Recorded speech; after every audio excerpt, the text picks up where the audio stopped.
Welcome to Keflavik, Iceland. In this video, we're on a 9-hour layover and chose to spend our time relaxing at the Blue Lagoon. Our flight here was a bit delayed, so by the time we cleared customs, it was time to hurry to board our destination Blue Lagoon bus. Once you exit the airport and head to the bus terminal, make sure that you get on the correct bus because there will be multiple buses going to different locations. We booked our bus transfer directly through the Blue Lagoon, and it costs about $30 one way. A taxi one way costs about $90, and unfortunately I know this because I paid this. When we were heading back to the airport, we didn't get a round trip ticket for the bus because we needed to make our flight by a certain time.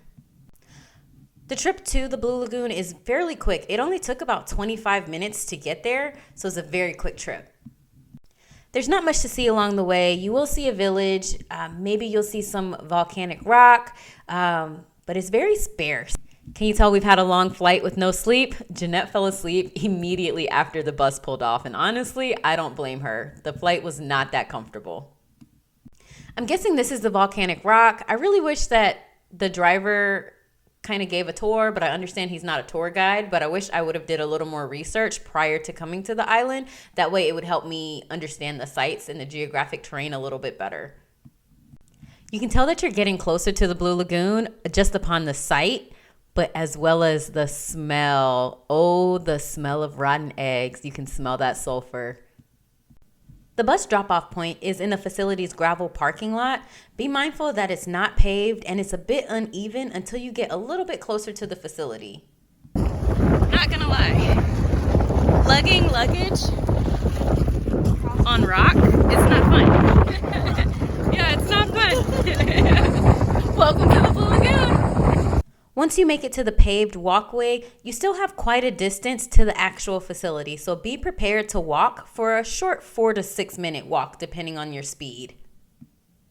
Now, there was a luggage storage kiosk outside, but it looked like it was closed when we were visiting, so I utilized the interior luggage storage service, and that was at the front check-in desk. And plus, the best part was it was free of charge at the time of my visit.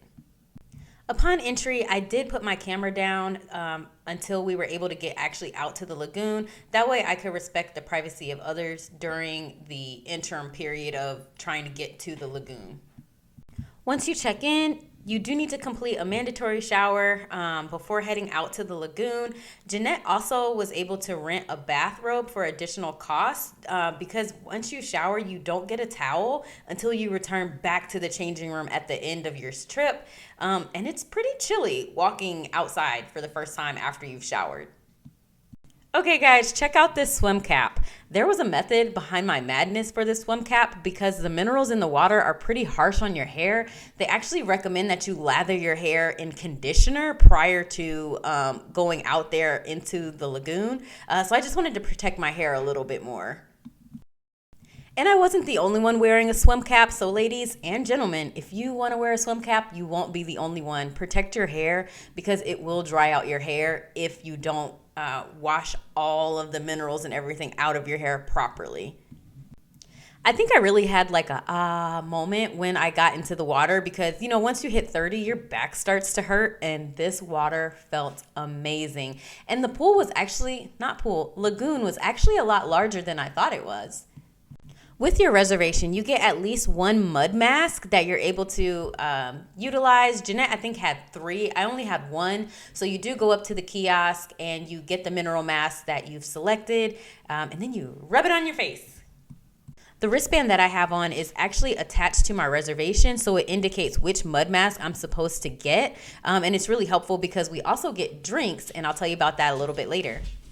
This was my first time actually doing a mineral mask, so I wasn't really sure how to layer it on. I think I was supposed to put it on a little bit thicker than what I did, just kind of looking at the other people, because I think I saw they had on like a layer of it, and I just kind of thinly put it on my face. So when you go, just use up all that they give you because everyone else did. And no one looks cute. We all look the same. We all look crazy, and it's so much fun.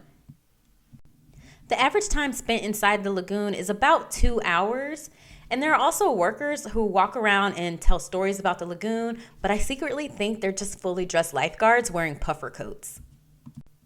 And then once you get your mask on, you can walk around and find what I like to call the sweet spots.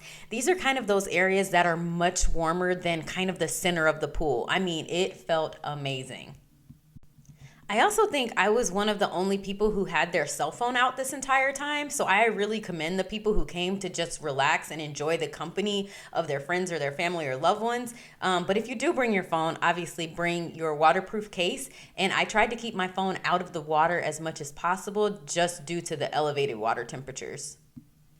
Now that I'm looking at the video, I think I could have done a little bit better putting on my mud mask. I look a little crazy.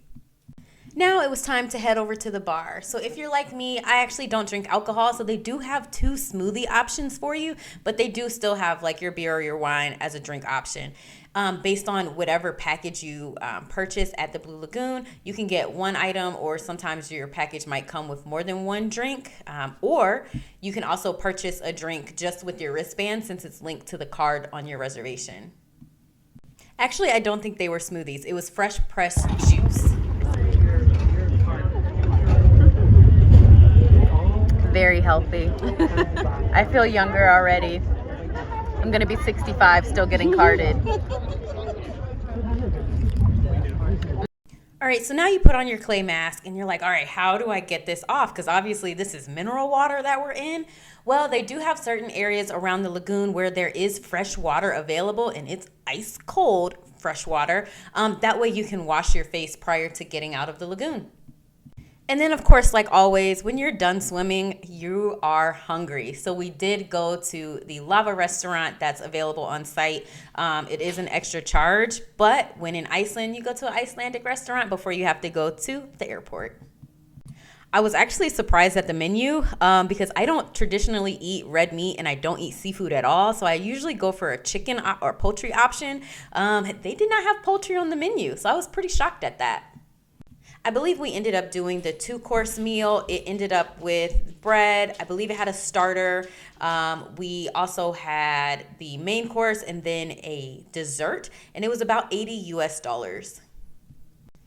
The food was fantastic. The place were well crafted, and we had such a great time just kind of peacefully sitting in the restaurant, just kind of killing time until we needed to head back to the taxi. That way we can get back to the airport.